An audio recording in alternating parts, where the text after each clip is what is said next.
Hey guys, Hello. and welcome to our madness that is a sick day. Let's see, Maylene out sick, Thomas and Pudgy over the mountain right now. Me sitting in my PJs. Anaya got dressed up. Chris took Topanga home because Topanga is also feeling like rot. And Yep. And that leaves it with us. yeah, you're stuck with our sorry asses. Haha. So, in lieu of an actual game during sick leave and all that, with all the sick days and things of that, we do have thanks as always to Ripped Reptiles, a local scaly rescue, for all the beautiful help with things when we need it that comes in. You are much loved, and that is that. And I hope you're watching to hear that, Kayla, because I don't say it often.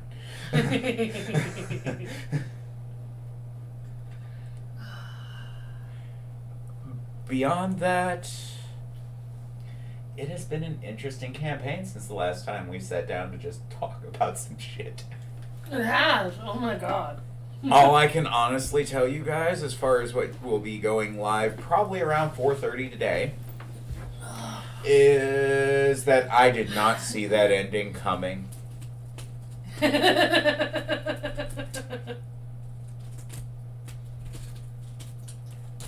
They managed something. That's my hair you're accosting. My ponytail was over the back of the thingy going like this, and she's like... His toy.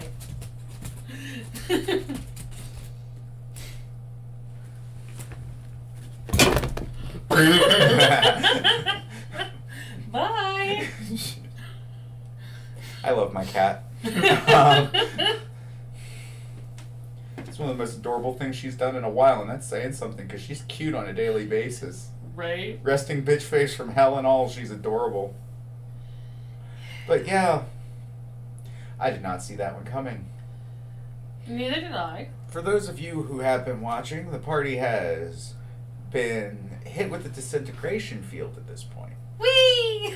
Hi, Kalora. Been poisoned, seduced. Genocide is on the list since the last time we had one of these conversations. Actually, it's worse than genocide, because genocide is wiping out a species. You're not committing genocide, but you are committing genocide against your family specifically. I'm not committing. I succeeded, thank you. Well, you're still alive, so your entire bloodline isn't dead yet. No, but it is devoted entirely to Taylor. You got everybody to the third cousin. Like, to our relation level, they're dead. Yes.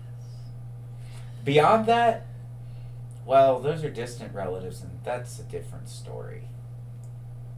I wouldn't put it past Kalora to go hunting. I wouldn't put it past the patron of her paladinhood for her to go hunting.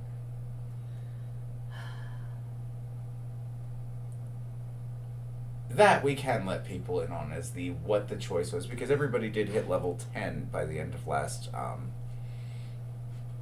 game. Yep. Kalora will be going Path of Conquest. Mm-hmm. Now, me being the twisted bastard that you all knowingly love and expect out of me on these things, I can wholeheartedly tell you that it is nowhere near the bottom of me scraping the barrel for the demand of conquest to be based solely on distant members of Kalora's family existing in a land.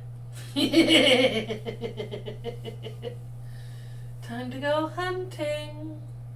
Why? I have a bloodline to sacrifice. I have relatives left. Time to go hunting. Why? I found out I have a relative left in a different place. Now, me as a DM, I find this glorious because it gives me an excuse to expand my world. Me as a player, I'm like, alright. Bring on the gameplay. You're going to have a great aunt, Ethel, that is very much like your IRL mother. Oh, please. Thank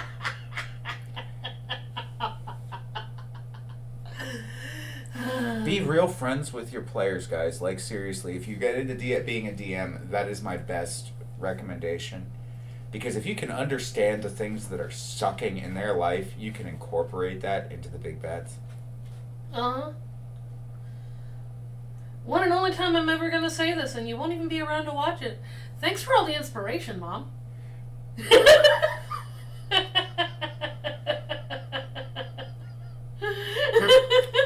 Right? Oh. Because we're being real, if it weren't for her, I would never have taken a paladin on an evil arc. If it wasn't for her inspiring my message from the bartender, actually. Yeah, Kalora would still be very much on a heroic arc. Uh-huh. See, the original plans for Kalora involved maybe 3 to 5 levels of fighter and then going redemption paladin, guys. Mm-hmm. Well, barbarian and then enough redemption paladin for a religious connection to Thanatos. But, you see, some things happened. As a result, villain! Oop. Well, there goes the neighborhood, quite literally. By the way, I got an honest question. How does it feel to actually have the freedom to take a villain arc as a choice? Oh, I love it. I love it. It's one of the better experiences as a player, being able to have that fall from grace moment. You taking a seat? Yes. Okay, cool. So, guys, this is Taylor. Depending on votes from the rest of the group, he already has our votes, so we talked about it while you weren't here. Or on camera. He will be welcome to join our tables and all of that insanity for all of the stories and fuckery most foul that is our games. And it's a lot of foul fuckery, trust me. Quite. Like, the fuckery that Full happened episode. at the end of last session was definitely some foul shit. Do I even want to know? It'll be 2 weeks before we get back to that story. Okay. 2? Yeah, because this would have been my third. Next week's an Alewood week. I need to double check that, because that means I might need to sit down and do some writing at home. Reggie. You moved a couple spaces down the chessboard, as it were, faster than anticipated. Well, we got into a fist fight. Right. And then we got out of town in less than a session. But yeah, obviously he is just learning this, so all interjections for questions are welcome. Yeah, you are more than welcome to ask questions. That's kind of what our These discussions are for. When we've got not enough people to actually, like, get the party moving forward because too many people's lives said go screw yourself. I think I just need to ding ding ding. keep Yeah. researching the player handbook, to be honest. I do, however, need to renumber that last episode because I numbered it 40, not 39. Well, you totally caught the what I'm planning on doing if I ever have to make a level 20 character again. Anaya, you're probably the only person who'll survive that Yep. as a DM. But yep, it will be 2 weeks until we get back to Nox Vitalia because 36, 37, 39, or 38, 36, 37, 38. Technically, this week should have been in Alewood. What? Yeah. But you argued against it last week that it was my third week, and I went, okay. Well, neither one of us is DMing today. The universe said, fine, both of you take a break. Exactly, and it's your turn next week, haha. That's fine. Good, that gives me some time to pull together exactly what the fuck happened. And, That Alewood episode felt so much closer.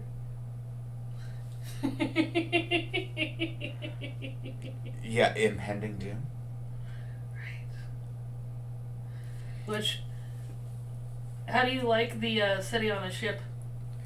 Oh, Bilespout is finding the city on a ship quite nicely. How do you like my reaction? How do you like how I monk? Oh, I love your monk. I love your monk, and I love Bilespout. Bilespout is such a fun character. I'm so looking forward to testing the Depravity? depravity. Yeah. Okay, guys, just a little hint, because Biospout is chaotic evil. Everything they do is to serve their own devices. He gives zero fucks. Uh-huh. You're either useful or useful. Yep. And I'll let that for the viewers at home to figure out what I mean. I mean, those goblins were in that town, in that tavern, were almost useful. And then they were very useful. Uh-huh. As ordnance. Well, they told me where all their booms were, and I just aimed for it. Right. It's a dex attack on a monk. Right. But how do we like that, kneecapping Chris's character? 1d6 hurt feelings, man. Good night. I picked the smallest thing. Okay, you know what? You got kneecapped. I'm gonna give you the opportunity to get yourself outside. That way you don't just die in the burning tavern. Yeah, because no offense to any of the other players in the entire party, but that goblin is not going to save you if it's their skin or yours. Yeah, no. They are not that loyal to you. Right? Hi. You're not bringing them platinum-plated women every 4 days. Yes, they have to have been alive before they were plated. Yes. You asked how depraved. Mm-hmm. There's a way to buy his loyalty. Entirely. You have to offer him more money than he can make in a year. Mm-hmm. At his current estimates. Which is a question mark, because on a ship, don't know where I'm going, but I seem to be able to do pretty well in the arenas if I have somebody else bet on me. Yeah, 52,000 gold depending on how you get bet on. Every fight. Plus my cut of the wagers. Mm-hmm. Oh yeah. And there's a few people who thought, oh look, the tiny ones are fighting. Now they're sitting there going, oh shit, the tiny one's up against me. That little shit. Oh no. That Goliath is probably rethinking some shit. Right. Would have been fine right up until watching the frog's chest get caved in with a kick. Are we good? We're good. Takes a healing potion, pops one. Are we good? Right. I will kick you again, little frog. Because you said each of those worked like a long rest. Which means I got all my key points back. Yes. And all my HP back. And all of my Fury of the Smalls back. Mm-hmm.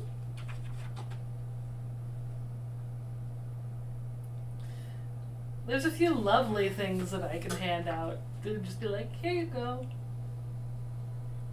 Yeah. Because fisticuffs in the fucking arena is always a blast. Right.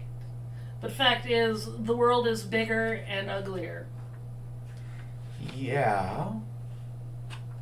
You're in a little safe haven on this boat. Yeah. I know. You all aren't in a little safe haven, though. You're somewhere in the research level, or in the research storage levels of a wizard's tower. Mm-hmm.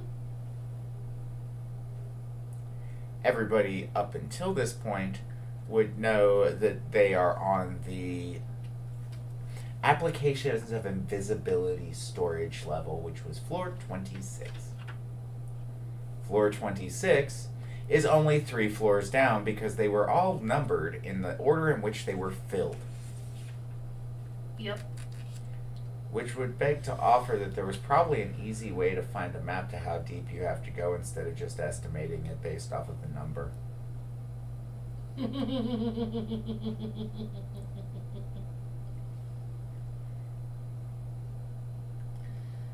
Probably. There's a lot of things we could have done more easily. Because those are only the floors that you have to watch out for. Mm-hmm. You're only going to be able to go down 2 to 3 floors before you find something. And I can tell you that there are things like a failed homunculus storage center.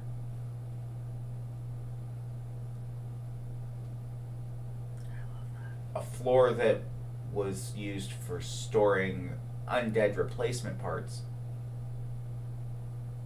Zombies, flesh golems, etc. I mean, Necro Barbie guys. Mm-hmm. She created a tower. It existed in my world. Mm-hmm. Player's gone, but tower's still there. I just couldn't justify putting a crater in the middle of a desert out of nowhere. Mm-hmm. That's like a big chunk of the map that just goes complete with a defense grid.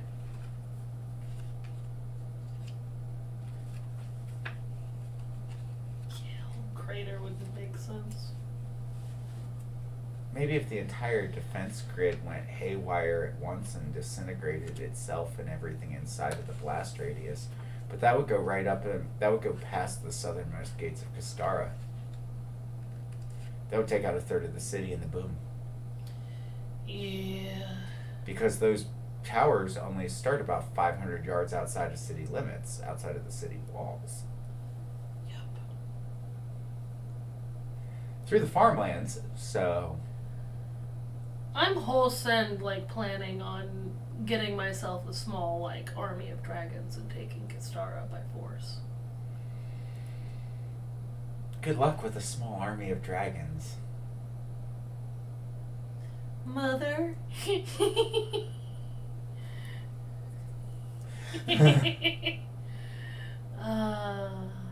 Yeah. Well, the offering being made is to take the city in her name, so... That's your duty. You can't bargain with duty. Can too. And you can be told no because it's your duty. Can too. Because a portion of said conquest would include the spilling of the blood of the followers of Palor. And this is what we call a real villain arc, ladies and gentlemen. You do realize that means that you're going to have to kill one particular goblin. Ishkabibble! Everybody in the entire party is very partial to. Uh-huh. Nope, Ishkabibble has found himself in Kalora's crosshairs. Sucks to be Kalora. And depending on how long it takes, could very well end up sucking to be Ishkabibble. He's a war cleric, so that could be bad. It'll be a grand fight. Yeah, Ishkabibble and the gnomes of the mighty sewer, or the goblins of the mighty sewer, the Brotherhood of the Great Flush. In their shining platinum blessed ring mail. Mm-hmm. Don't ask where they got the platinum. You guys really don't want to know. If you're curious, just ask yourself what metallic dragons eat. Aside from meat. They actually don't prefer it.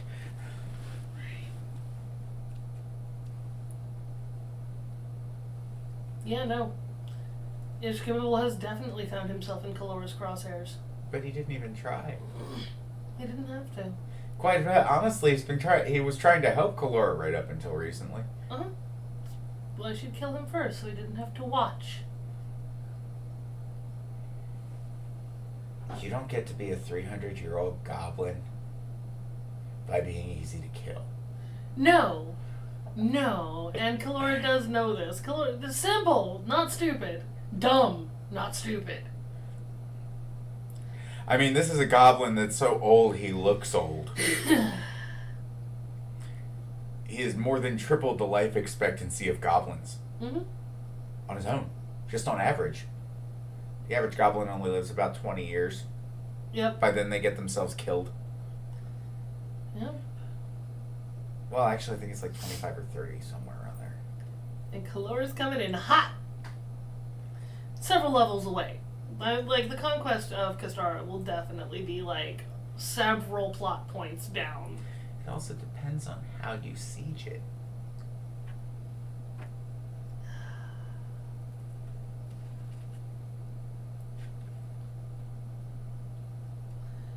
And then you'll have to reestablish the Silk Road. Because it's a hub. Mm-hmm.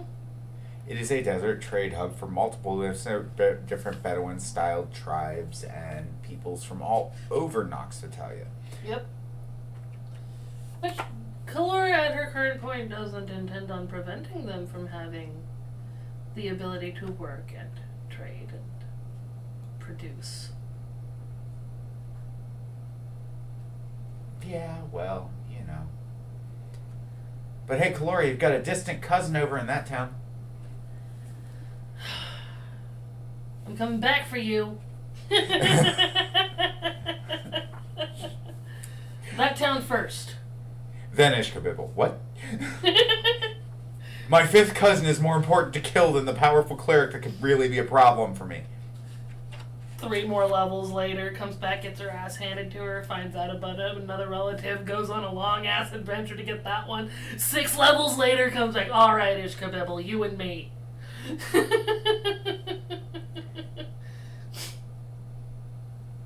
And Ishkabibble casts 9th level protection from evil. Kalora casts 9th level counterspell. Yeah, and you better have a higher roll than him. The way I'm building this bird, she will. Maybe. We are talking about 20 levels of pure cleric, and he is a goblin, so he absolutely would have blessed his own shit and enchanted it with the light of his god for extra protection against his What god's happens if I kill the god?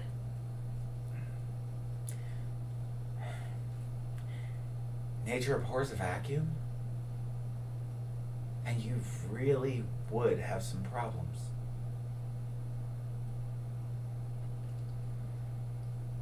You can certainly try, but I'm doing the math on this, and I'm going to point something out.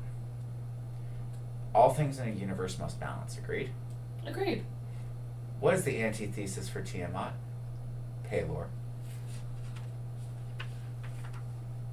If you kill Palor, you're what has to fill the vacuum.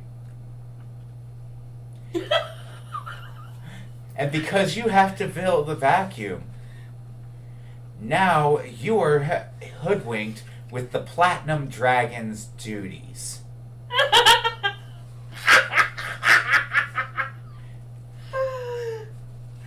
And what happens if she refuses? I'm a god now. I can change my mind. Well, she can certainly try, but there are things that even the gods answer to, including the Great Mystery. Mm-hmm. And the Great Mystery says that there cannot be a vacuum and there must be balance. And since you vacated the spot, you get to fill the spot. Mm-hmm. So if you worked with it, it would unbalance the entirety of the material plane.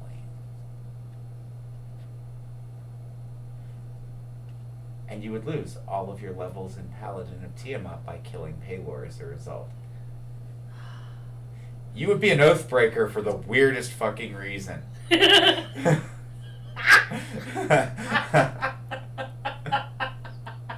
Why are you an Oath-broken Paladin? Because I replaced the antithesis to the god that I had sworn oaths to.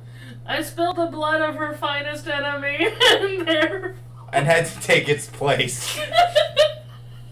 In order to continue universal balance, because while I wanted to destroy it, I did not want to destroy the cosmos. Yes, I do. But how exactly is that protecting those you love the most if you destroy it all? No. Nothing can hurt anyone if nothing exists. And that is the possibly most narcissistic way to put that I have ever seen. Yeah, well, if you follow the track of Kalora's mind, because Kalora is on an insanity run. Kalora is losing her mind. Well, I broke the bird. So if you follow the track of insanity, the constant need and gripping at protecting those she cares about, and they keep hurting themselves and each other, and you can't keep protecting them. They're gonna get hurt. They keep getting hurt. They're gonna die. Well, nothing can hurt anyone if everything's gone. Or so you think. But no, I can totally see Kalora settling into Paylor's position. Being like, you know what? It was a good run. Ishkabibble! True resurrection. You. Exactly. The conversation between the two of them would be terrible. I decided to bring you back after I killed your god.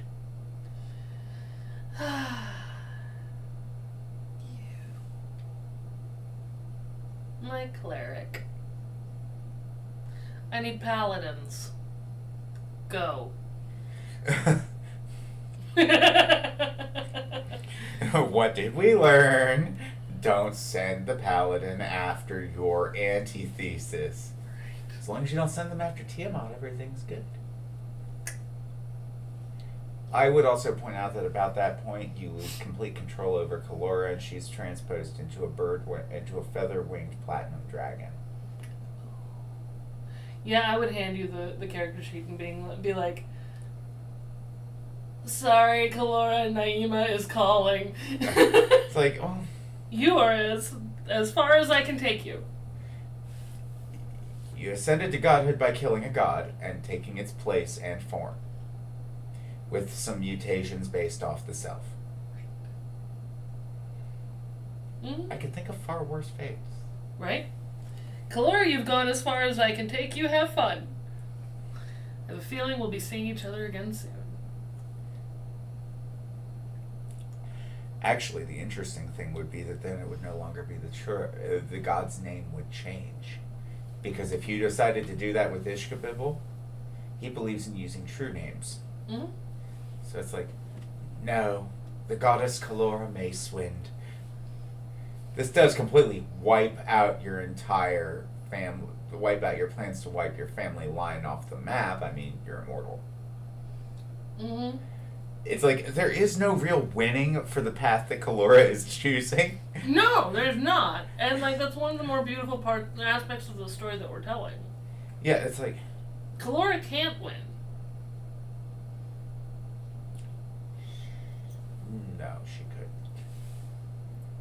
But that's because of the choices you made. Well, she could win.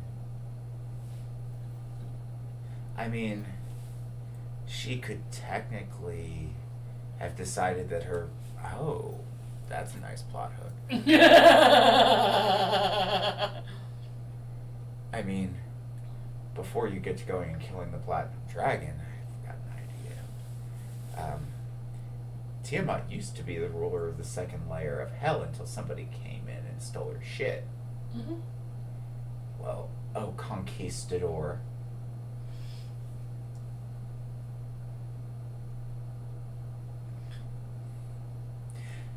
Smite still works on fiends the same way, Mm-hmm. regardless of whether or not it's an evil god. Promise you, by the time you get to the god of the second layer of hell,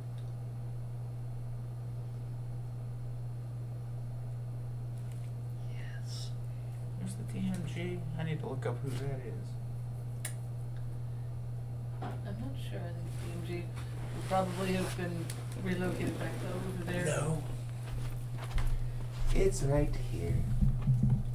I believe it's in there when you go through the cross sections of the planes. It tells you who lives in the 9 health. No. I mean, not that I've done much of that in my life. Chapter on running the game. No, I understand all that crap far too well. Wilderness hour by hour, dungeon hazards, bullshit, insanity, fuckery most foul, villainous class options. No, y'all don't know nothing. By the way, we were discussing it before we went live, and I will tell every starting DM out there the exact same thing. Ah, here we are, the 9 Hells. Player connected Avernus. First layer of Avernus is the arrival point for visitors of the plane. Layer of the cannon was between sheer mountains, which iron roads span with.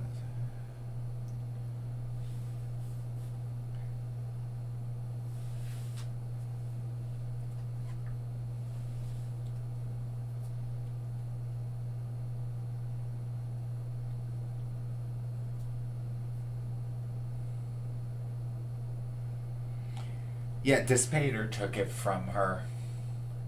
And Dispater is one of Asmodeus's closest, and Asmodeus being the High Lord of all hell. That'll be a fight. Oh, Asmodeus would be fun.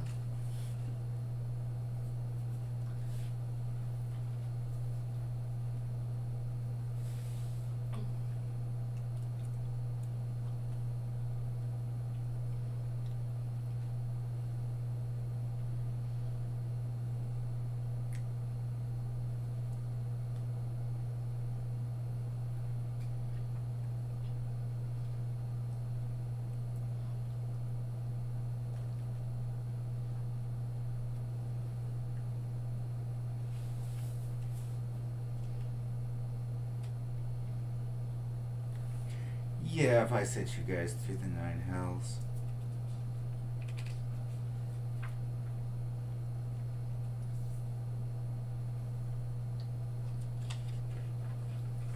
That would be fun.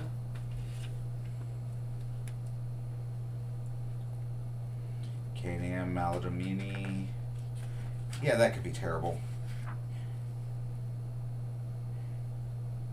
Sigil, the City of Doors at the center of the Outlands. Or, yeah, Outlands, the,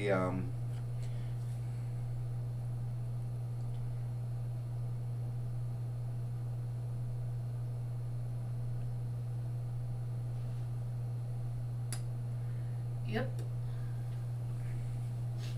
yeah, Dispater would be an interesting thing for you all to deal with.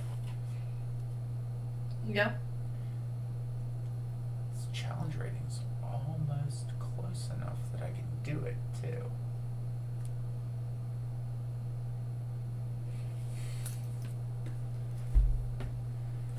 Kalora can has be God? No.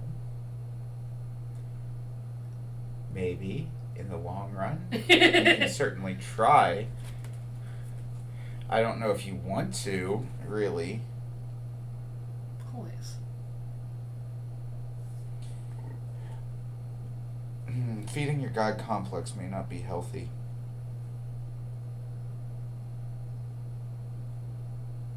Of course it's healthy.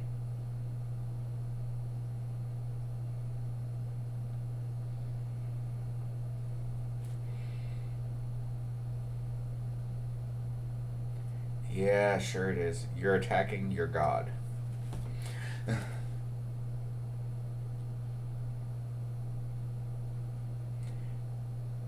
I would point out that you can also gain boons.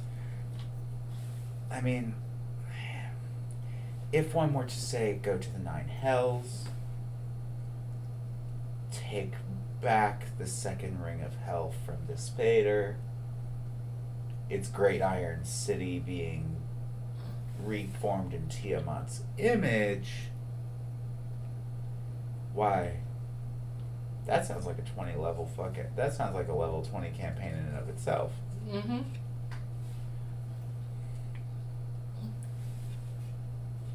Leading Tiamat's legions against the armies of Dispater and the 9 Hells as Asmodeus backs them up. That sounds like some hell of a boss has been hotel type shit right there. Mm-hmm.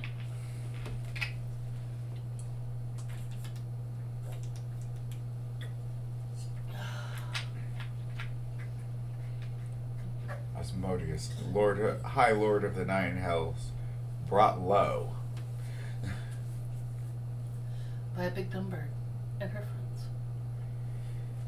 I mean, technically, he who clears the floor of the nine hells, unless they give the power to another, i.e., Tiamat, Mm-hmm. rules it. You lose control of your character, but damn. So if you wipe Osmodius and you don't give the power over to another fiend that you find to be acceptable, well, there's the other ending arc for Kalora. Mm. Ruler of the Nine Hells. Big bad of the century. In Nox Vitalia, Asmodeus no longer rules hell. Kalora does.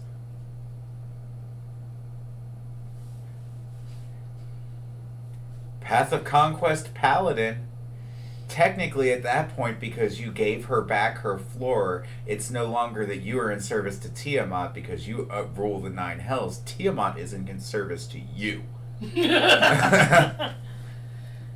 Tiamat, you remember what I said about not doing slaves? Tiamat puts away the strap on and stops pegging a slave. But I like doing them, and he seemed to enjoy it. Yeah, I don't think I follow that track anymore. You're going to need more paladins. Yeah, it's gonna go all kinds of sideways. I mean, there's all those evil temples in that spiral that you could most certainly beseech favors from. But Kalora could also take it the route of, like, having taken the Nine Hells, like, now, far be it from me to leave a task unfinished, so you're going to need more paladins because I have a blood sacrifice to finish making. We have a deal. Right? And a contract. Oh, it has nothing to do with the contract. Your paladins are going to be hunting my family members. Yes, but it's an oath and a contract. Mm-hmm. And oaths and contracts are binding. Mm-hmm. Whether or not Kalora has advanced beyond them affecting her. Because Kalora is not the type to leave a task unfinished.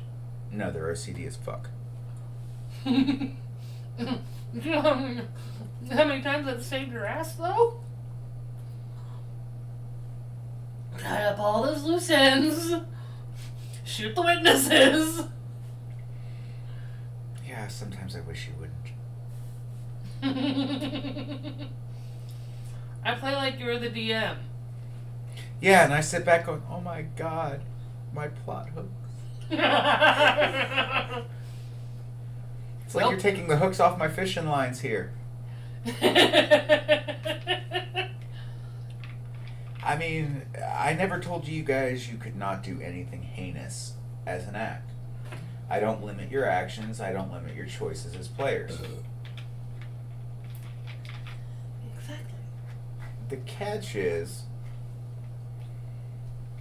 that all actions have consequences. Somebody just keeps killing all the witnesses. And anybody who comes after them. You all have actually been attacked by 2 groups of bounty hunters that you thought were bandits at this point. Uh-huh. I figured as much.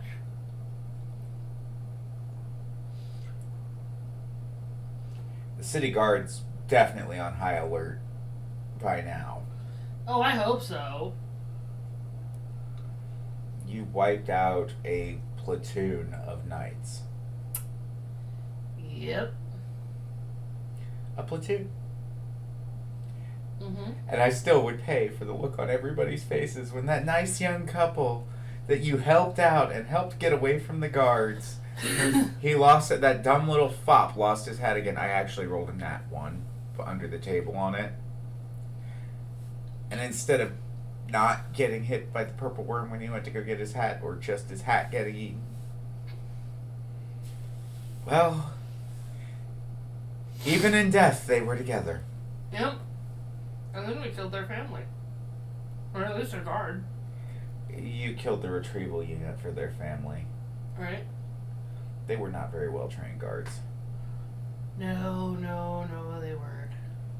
There was like 1 veteran and the rest were standard city guard. Yeah, me and frickin' Torin took care of them all by ourselves.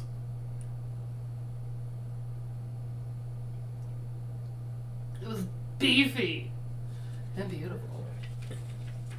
Not really that complicated. They were by comparison, they were weaklings. Mm-hmm.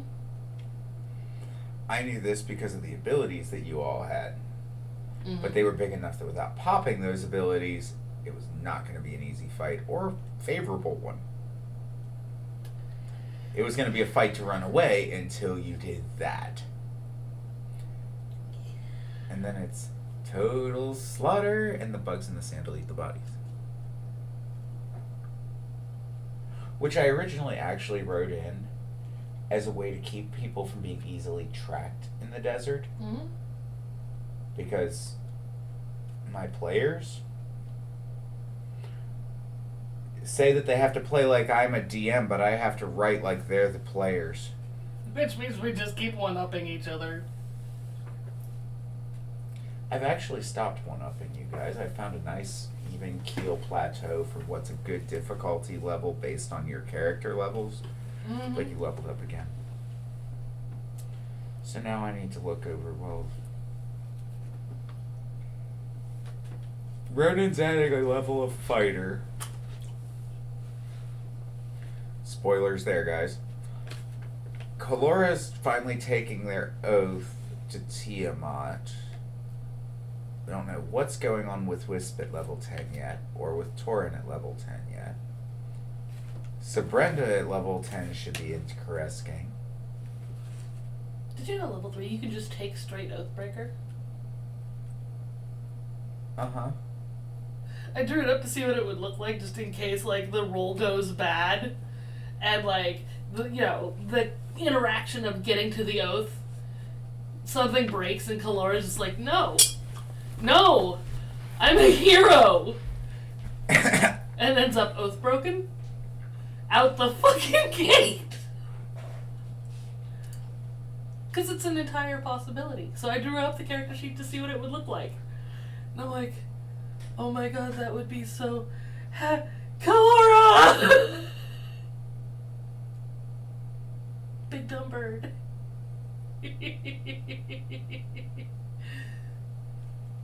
Because, roleplay does go sometimes completely not at all according to plan for anyone. Yeah, that's why I have contingencies. Uh-huh. Current plan. Oath of Conquest Paladin. But I know what playing Kalora as an immediate Oathbreaker would look like. Sad. Mm-hmm. Very, very sad. Welp! Especially since she realized what she did. Look around. Go back up into the tower. And be met with the remnants of a gold dragon's carcass.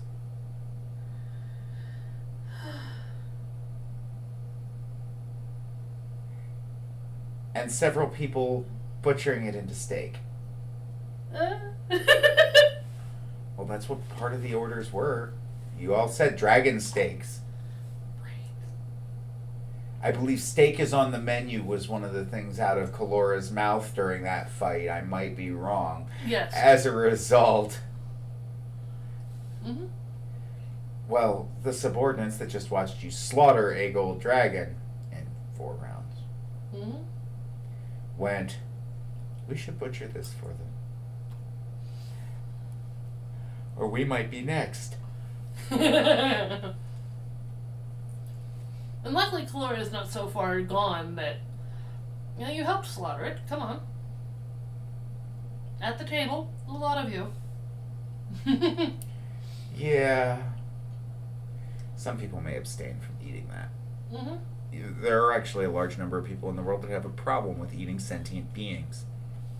While it is not considered cannibalism, Kalora is not among them. correct, but while it's not considered cannibalism if you are not the same species, i.e., yes, it is completely cool for an elf to eat human. And everybody agrees that full-blooded orcs taste like pork chop. Yep. Mm-hmm. It's all eatable. All of it. It also doesn't help that I recently watched the latest Willy Wonka movie. Yes. Wonka was so fucked up. Then again, there isn't a Charlie or a Willy Wonka movie that isn't kind of about it. Right. I like the new Wonka. I like the backstory that they gave him. Yeah. Though the one with Johnny Depp really was closer to the original story. Mm-hmm. But I guess that's the beauty of Willy Wonka, is you can really tell that story however you want. Yeah. Because while being a phenomenal chocolatier and candy maker, he was also a phenomenal storyteller. Mm-hmm. Which means his story could be whatever he decides it's going to be today. Yeah. Though the Ramesh can, like everything that he's experienced that nobody else knows exists, we all know exists. It's not just in his head. Otherwise his candy wouldn't work that way. Right. And then you're just gonna poot it out your backside in 20 minutes.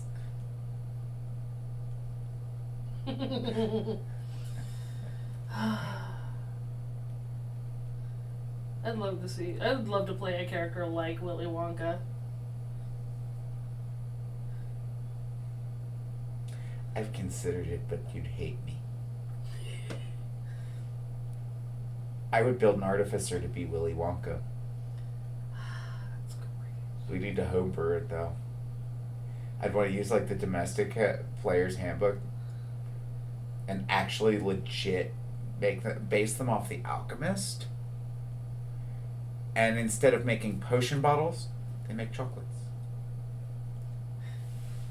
Here you go. Ooh. Ow. Yeah. Throw a chocolate at the dragon and it blows its head up.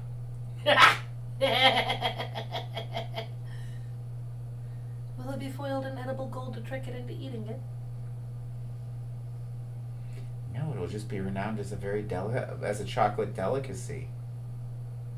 You look like you got too much money. Boom. Yep. Now you got no money. Can't take it with you. Right. The only real problem with that is if you blow up a dragon while it's polymorphed into a human, it shifts back into a dragon, and if it's in your shop, you're fucked.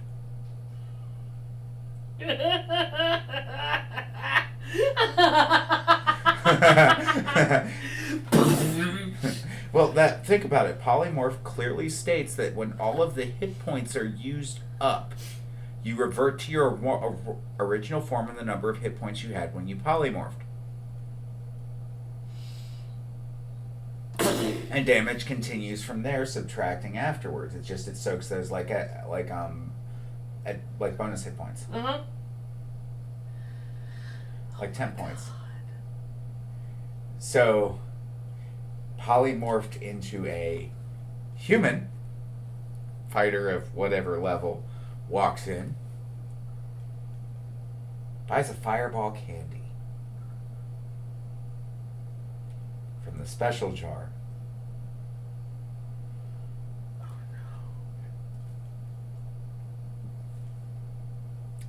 Poof! Oh, it was a silver dragon. Or a white one.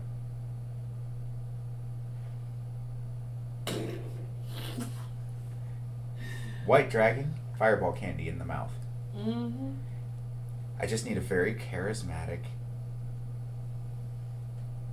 performance-minded artificer who likes making candy.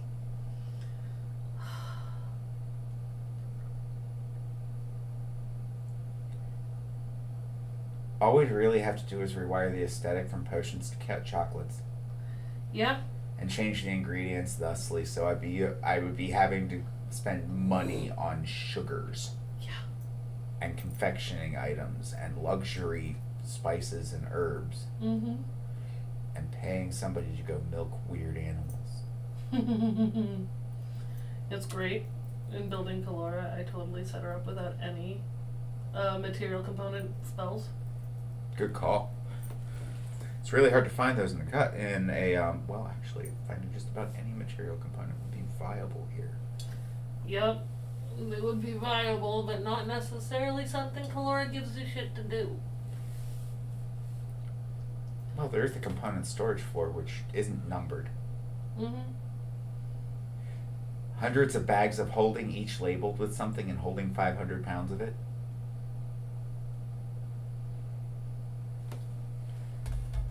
£500 of those little pellets for Met casting fireball.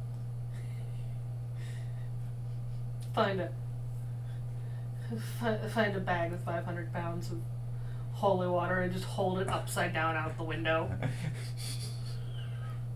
Well, you do realize that if Kalora blesses the water, it's technically holy water. Uh-huh. We'll just be like, don't need all of that.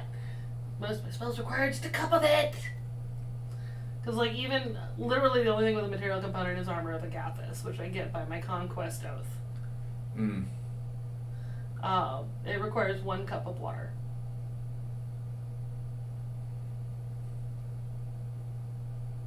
A cup of water. Mm-hmm. Doesn't have to be holy water because it's your water, so it's... Yeah, that's why I didn't take Bless, is because Bless requires a sprinkling of holy water. And Kalora is like, no. The power of crust compels you. Be pizza. No, for Kalora it would probably be like, Scaly bitch says you're not dying today. I can actually see Kalora doing lay on hands. Like, I'm gonna have to lay hands on you. Be healed.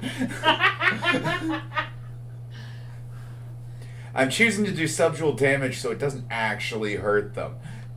Be healed. Wham! Their face hits the ground. They are out cold and healed. That's totally how she'd do it too. Is just knock off the stupid shit. Lay on hands. Rocks out to Duran and shit. Boom! Welcome to the 80s, motherfucker.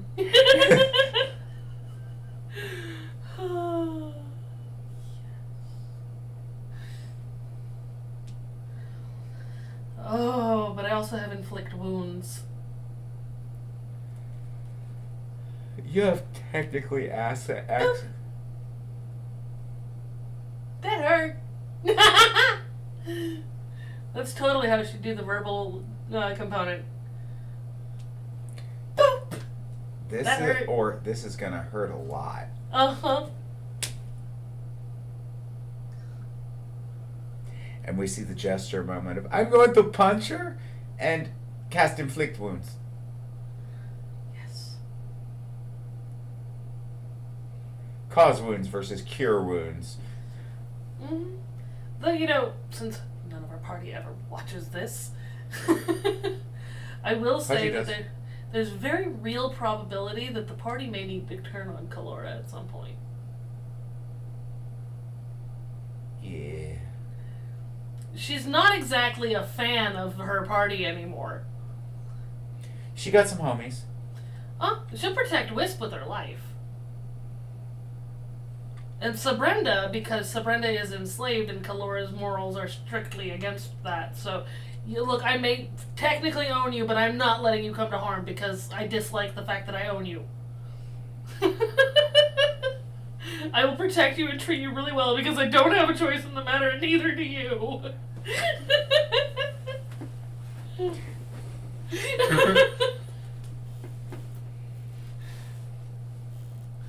Was not on the list of things that the player was saying were against their boundaries. So. No. Nope. Everybody's fine with it, but Kalora in her own right would be like, I'm taking personal responsibility for your well-being because neither of us have a choice in this matter. And I technically own you. Uh-huh. So you're not allowed to get hurt. And I'll make sure you get fed every time I make a kill.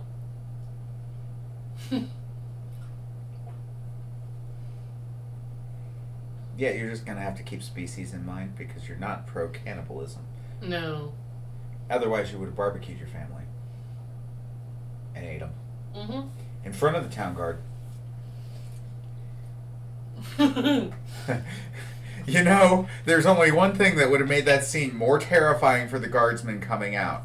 If you had walked out with an aarakocra leg in your hand, still dripping and scorched and roasted, and been taking bites out of it. Just. You're a really good dad.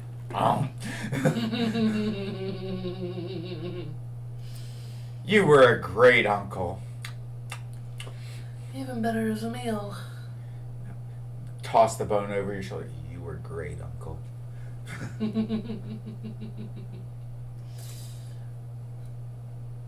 Yeah, no. I considered it for a moment. Yeah, you wouldn't have ended up lawful evil from that like you did. That would have dropped you right to chaotic. I'm sorry, but cannibalism's one of those acts that's taboo even among evil people. Mm-hmm. Like, there's just a certain point where you're like, whoa, dude. Just, whoa. I'm down with, like, physical changes to my bird's body as the depravity just sinks in. Yeah. That's why killing Paylor would probably be the worst case scenario for you, because then all of a sudden, all of the weight of everything that you've done evilly would wash over you as you realized it, and your shoulders would be big enough to bear the weight. Because every time you tried to kill yourself for it, it wouldn't work.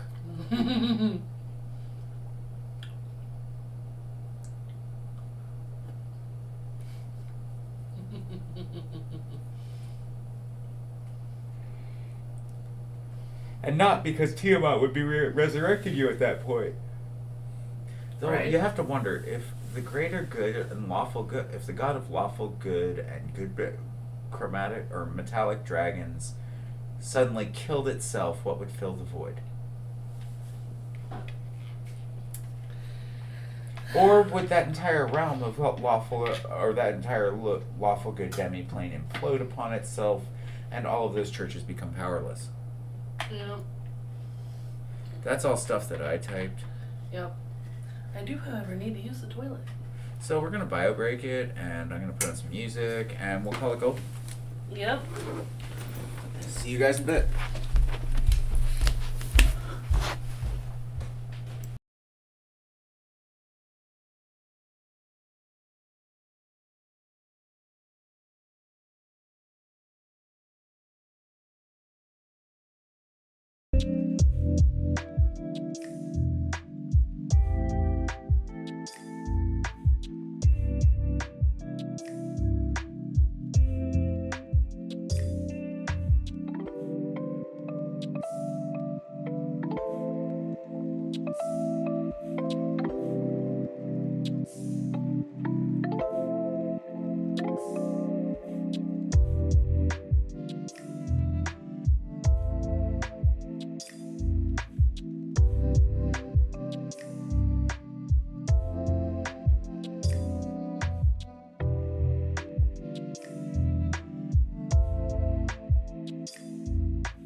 And we're back to our insanity. Back to the insanity. Because why not? So, yeah, other things that are coming up in the gaming and the insanity that we have created.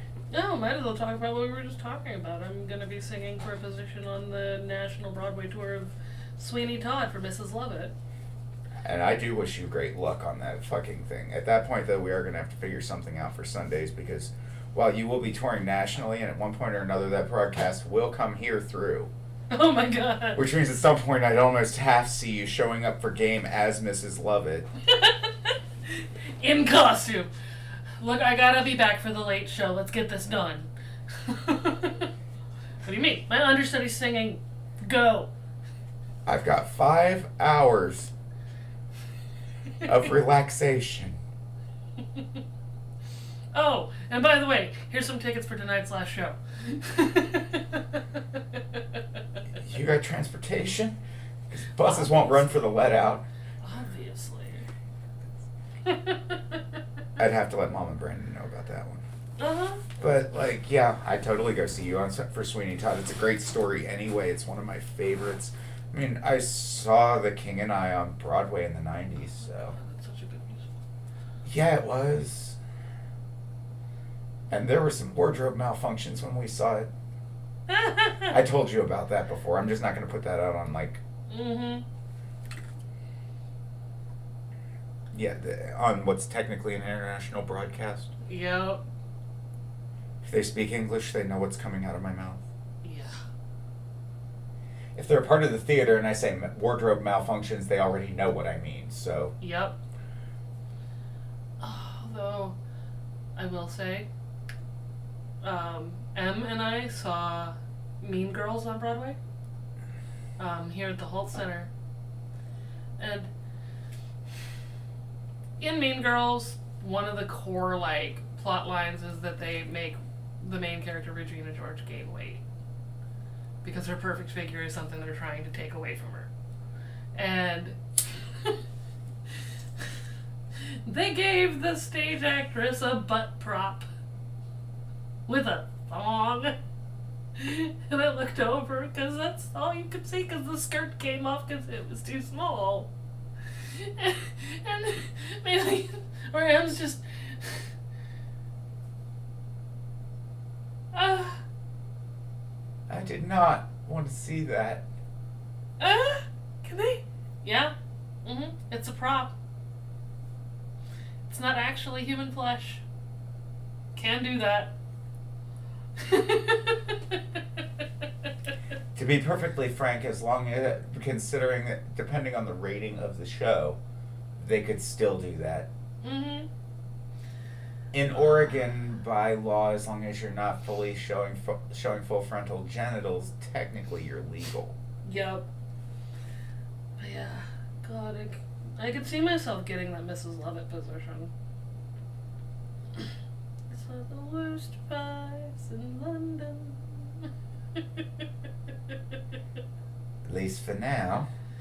Right? It would be a good entry point to Broadway. At which point, all that money that doesn't go towards my wife and I's efforts is going into upgrading us. As a channel and all that madness. Yep. Once I get my dental work fixed, I'm going to probably start rating for parts and stuff like that myself, at least for voice acting stuff. It's just a self-confidence thing, honestly. Which reminds me, the 16th, they're gone. Yay. Which means that by the end of June, I should have dentures. Yep. The 16th of April, yeah? Yep. Woohoo. And I'm going to have a babysitter. Yep. Because I'm going to be too high to function. That's what the dentist told me. Well, they're taking all of my teeth, so that's 32 open wounds in my mouth. Yep. Well, not 32 because there's a couple that are already gone, but... Yep. He's going full oral surgery, going to go do the full and then just pull each one out of the sockets, what I have a feeling is going to go down. I'm not going to be awake for it.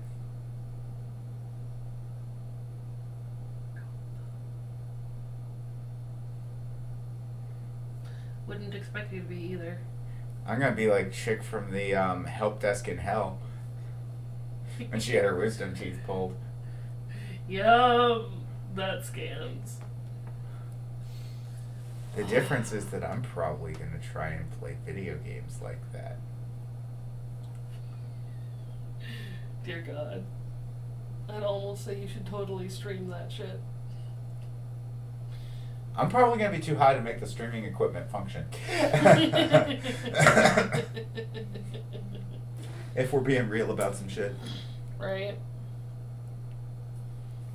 Who texted me? It's Sunday evening, so it could be something important. Yep.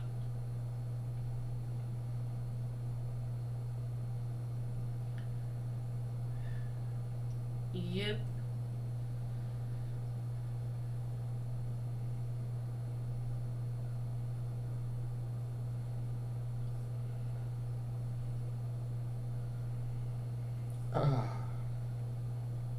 It was Mom asking what the store was that carried two black and red pants with 50 pockets. It was Hot Topic in the 90s. These days, not so much. Right?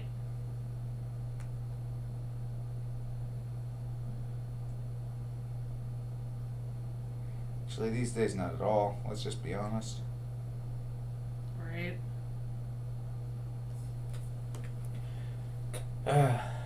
I'm just making sure it wasn't like my therapist messaging to say that they needed to postpone or something like that, you know?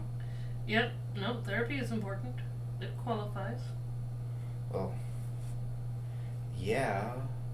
The list of people who actually text me versus contacting me on Messenger is what matters. That was an actual text message, so. If you're using my actual phone number, you get precedence. Prioritized, I even. don't have your phone number. Used to. Yeah, used to being the operative phrasing. I gave it to you like twice. Yeah, well, my phone deleted it like twice. But my phone deletes phone numbers like crazy. You should probably try using a hard copy then. I mean, if technology won't store it and you can't trust it to, paper. Need it to last longer than paper survives? Laminate. Yes, I totally would laminate a phone notebook. I love that idea. Filled your personal like contact list in your phone with numbers. Laminate that bitch. Right? Mark out the ones that aren't important to you anymore first. If you need to separate them, you can put them on individual flashcards in a micro-sized Rolodex about this wide. But your address is in our emergency contact book. Not surprised. Yep. For obvious reasons, I'm not going to give you my phone number right now. Yeah, well, no shit. No offense, but no.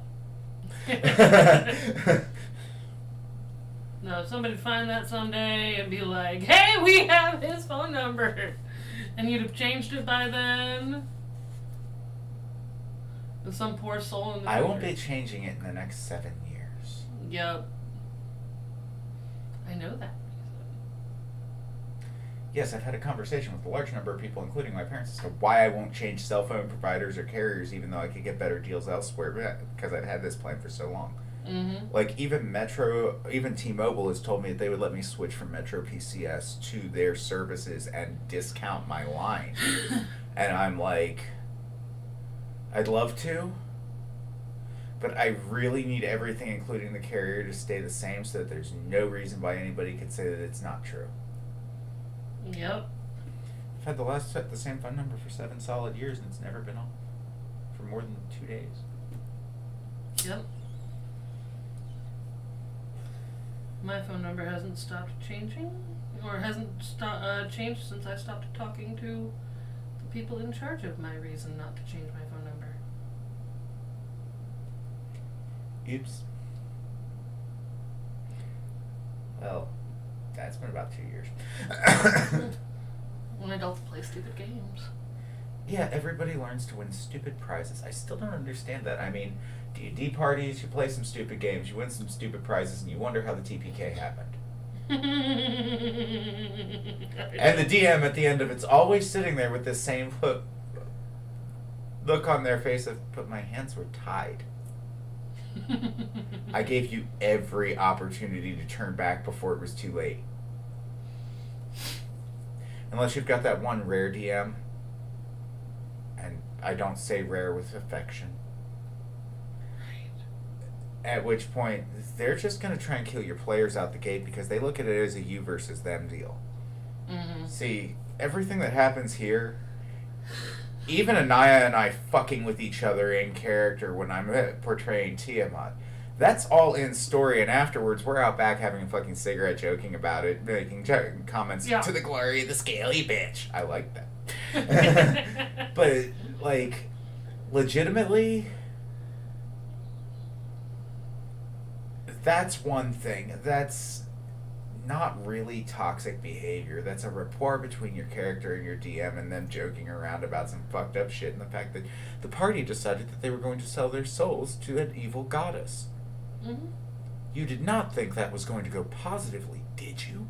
So wait, if I kill Tiamat, does that mean I get to have her spot too? You can certainly try.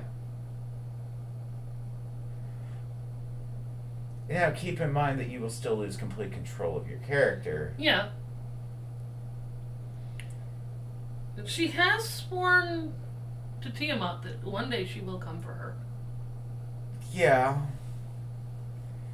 But that was well before she started seeing the dark. Mm-hmm. I would call it seeing the light, but... It's not. No. There's no part of that was seeing the light. Yes, I realize that she's a paladin. Because she's oath sworn to a deity and technically technically a deity's, a divinely chosen warrior. That doesn't mean she's locked on being good. Yeah, I am not a good person. Well, you are, but Kalora isn't. No, and Kalora has no desire to be. Kalora doesn't want to be the hero anymore. Kalora tried being the hero. Being the hero was painful and costly. And the things that cost the most were not painful in a physical sense. It's a thankless job, but somebody had to do it pain. Mm-hmm. And so Kalora just kind of... No. It's about me now. Which, in a lot of very real ways, is something that I could totally see happening to a hero hearing that news. I mean, and we hit the note of knowing what your players have been through in the real world.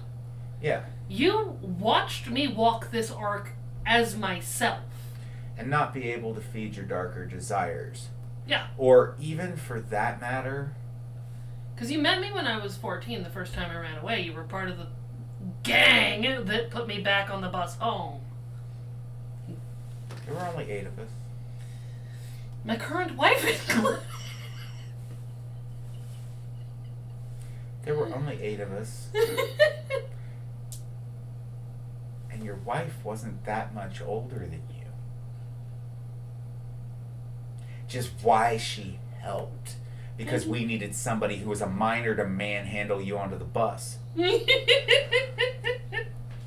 Don't stop until sisters. So like you saw me when I was the bright-eyed ingenue. Yeah. And then you saw me when I came back at 19 after the 5 years that I went through back home. And was absolutely on my villain arc. Yeah, and Alex Trent. Really? Look, it's not easy being evil. I'm a walking Voltaire song. I had to ride that villain arc too. Yeah. But then I ended up back in San Francisco doing Occupy and back on a hero track because I didn't have an evil goddess to sell my soul to for the power to do what I wanted. Heck, yeah, we'll leave it at that. I could make some arguments there, but that's private.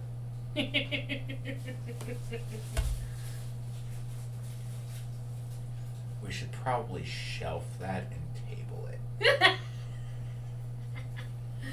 For your own self-preservation on that one as a public figure.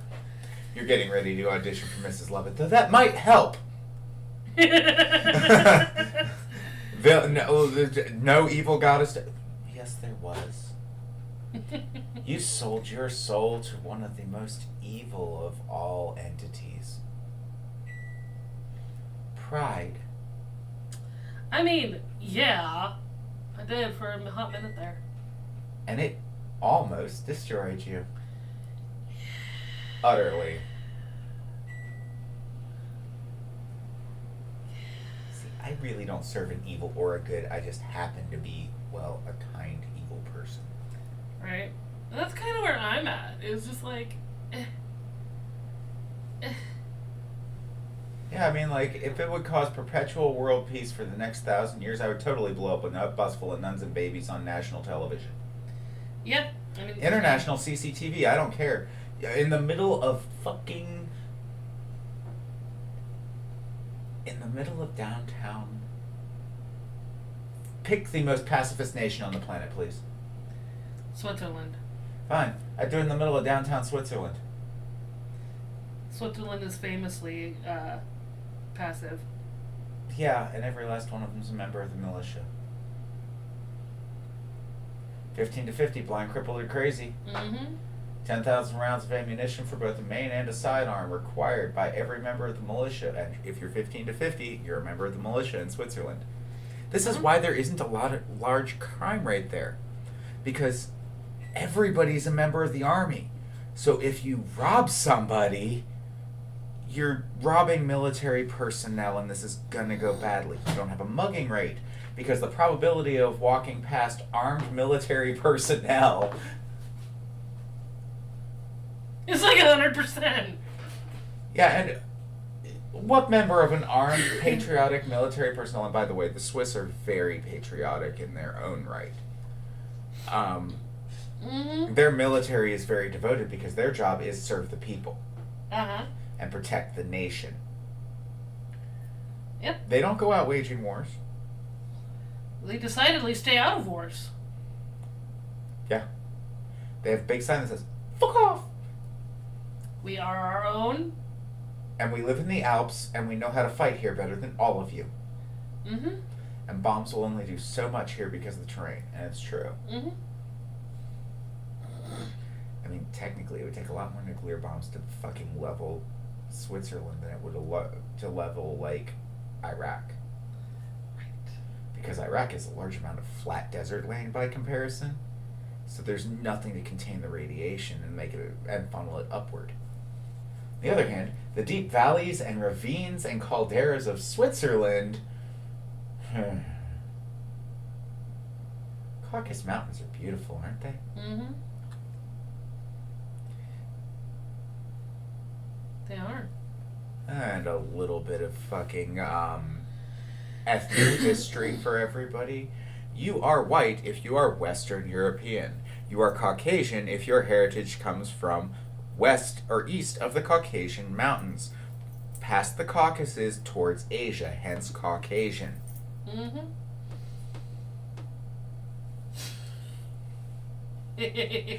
I'm Western European. We're gonna leave it at that. I don't like the other term because it ain't right. Yeah. I'm a mix. But we knew I was a mutt from the beginning. I think the closest I get to Caucasian is Poland, Yep. and that's Nordic, so it tastes pretty Western. Yep. Yeah. It's actually really depressing. I'm quite hoping that the little bit of Spaniard in me is Spanish more. Irish, Norwegian, and Greek. Oh, that gives you a little bit of Middle Eastern heritage by proxy because of the fucking trade routes on the Silk Road. Mm-hmm. I'm hoping that being predominantly Irish, the part of me that's Spaniard, is Spanish more. If I ever do the 23andMe thing, the full mock-up, we'll find Definitely out. do Ancestry, not 23andMe. 23andMe sells your name to the Mormon Church Oh, that's hilarious. so that you can be baptized by proxy. That's their karma. Still. Oh, look, I'm a devout servant of the Morrigan and a very avid worshiper. So if the Mormon Church wants to try and baptize me without my consent as a member of the Morrigan's clergy into their faith, that's their karma, not mine. Yeah, but I still don't want to pay money to have that happen. Pay money for the Mormons to nuke themselves? Oh, Through sheer arrogance? right. You know, I don't need to be baptized in the Mormon Church. Why? Because that'd be bad. I have my disfellowshipping papers. Oh. I'm a member of I'm a servant of the terrestrial kingdom. Fuck off. We can have tea, but don't try and convert me conversation every time they show up. What's really nice is that works so much better than with the Jehovah's Witnesses, where the second that you tell them that you're pagan, they tell you how you're going to hell and that that's an evil heathen religion.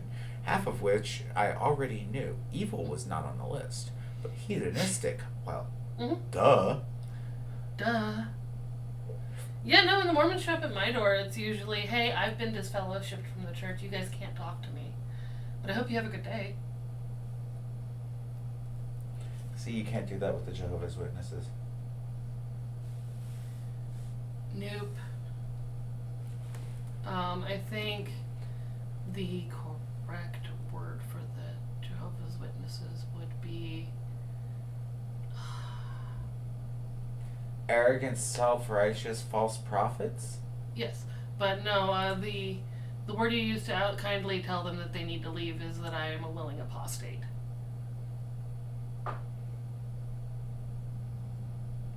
Really, what I used that seems to have worked really well is this is the fourth time I've told you no this week. This is harassment. If you don't get the fuck off my property, I'm calling the police. I'm talking politely. That was politely. The first 3 times I actually told them to leave and they started saying, why? Well, we just want to. And I said, and I don't care. Right? And they went, but you should. It's your immortal soul. Yes, and I refuse to sell it to a zombie worshipping death cult. Exactly. No, I mean, Jehovah's Witnesses are their own whole thing. Look, they only believe that 333,000 out of their whole fucking congregation of over 50 million are actually going to be welcomed into heaven. We're there to serve God for all eternity, praying to power God. The rest of us are just screwed. The Mormons Is what they believe. The Mormons at least have a good place for everybody in the outcome. Yeah. They're still a zombie worshipping death cult. As somebody who's part of a blood sacrificing death cult, I definitely understand this. Yep. But that doesn't mean that I want to go and worship creating undead and disturbing the natural order of things versus, well, just helping along those whose time it's come to take a blade. Yeah. And like, Mormons are taught that people like you and me are dangerous and scary and will try to convert them away from the church. And the best way to confirm that bias is to be hostile. And so my typical is, I've been disfellowshipped from your church. You can't talk to me or my family. You will end up disfellowshipping yourselves. Have a good day, though.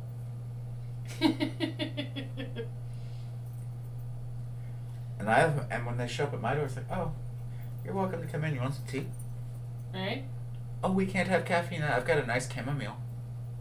I also have a lemon ginger that has absolutely no black tea leaves in it, so no caffeine. At which point they're like, okay. And in very much Star Wars voice, everybody should be hearing, it's a trap! We have a lovely conversation. I invite them to come back for tea, and then they never come back again.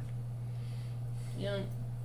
It's because being treated kindly by somebody they were told to expect hostility out of can be a shelf breaker. Yeah. I'm just doing my part to not be a cliche in somebody else's stereotypes. Right? I have my own problems. I don't need other people's help. Yeah. Well, that would be my wife. Asking for assistance with sick children. Well, that would be a good reason for us to wrap this up, reorganize the living room, and you to get there, because one person dealing with two miserable children.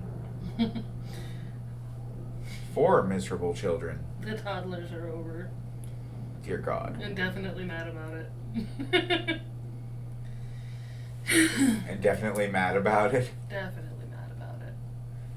Oh, lovely. So, yeah. I finally gotten through the main storyline quest. I probably will be doing some streaming on my alt here in the near future for Final Fantasy. Guys, honestly, my dental work has been bothering me enough. My face has been swollen off enough that that's why I'm not actually like broadcasting a lot of my gameplay and haven't picked that back up. Also, I've been spending a lot of time getting to know my guildmates and stuff like that, and I can't like stream while I'm hanging out with them because a few of them are just really not comfortable with their role-play and gameplay being streamed. And we respect our friends. And boundaries are real. Yeah. Like, you guys are welcome to not be streaming and come by and check out our cafe on days when we're open. It's open from 11 a.m. until 2 p.m. Thursday through Saturday on the Midgar Zormer server in the Lavender Beds, Ward 19, lot number 1. Yes, I know exactly where it is. I also have an apartment there. Keep in mind that if you show up there, I may be one of the characters who is in the building. I will not answer any questions out of character. My job is to wait tables and roleplay. Mm-hmm. And it's actually helped my role playing here. Yep. It's helped me think on my feet faster. However, if you catch me in Among Us, I'll answer questions. If they catch you. Yep. Still running on Anxiety Wine Mom, right? Anaya Jane. Anaya Jane? Yep. Okay, well, gotta ask. Anxiety Wine Mom on Smite. Oh, yeah. Saw you on this morning briefly. Yes. I'm not telling you guys what mine is. That's not that I'm pro, it's just that I'm like, I've been playing long enough that I've got a lot of it figured out, and everybody tells me my builds are wrong right until I score 40,000 damage in a match. Then they're like, I don't aim for kills. I aim for, if I'm auto damage, I aim for damage. If I'm a tank, I aim for mitigation. If I'm an assassin, I'm aiming for kills. Dab cartridge. Uh-huh. Anyway, we are going to wrap this up. Thank you for joining us for this lovely chat in our wingnuttery as it is. Yeah. And a little bit of insight into who we are as people. We're sorry. I'm not. I came to your house in character. Yeah, that's true. And Kalora is so easy to deal with. Honestly, like She's I not remember scary. I remember very back at the beginning where he's like, you're gonna have a hard time corrupting my fighter. And 2 sessions later, you win. You win. Correct carrot. Know your players. You'll totally win. Uh-huh. You gave me the opportunity to blow up my family and get my kids back.